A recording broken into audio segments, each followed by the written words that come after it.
Kau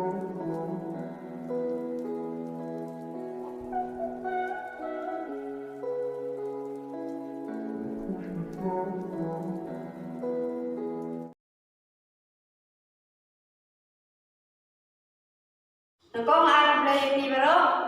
cakapnya jangan ada yang kerja. Nanti ai ngồi gaji luai, kau penting yang kasih em, yang ringkan kasih em, yang kau hukum jong ime, kebau sentil babun rom, hanga uang kuai, mat basah, tanya sentil rasubon. Kam siang karing nai hikmat icat sadam bangan yang hidup akan domen sim kapang ngakwasi mododuk banpi bandar lengkalang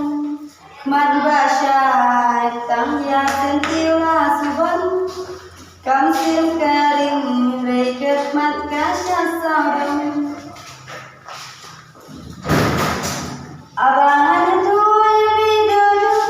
akan docing seleran nama ngayala di ubadan bun usai so ya usai tan man basah tang ya sentila subon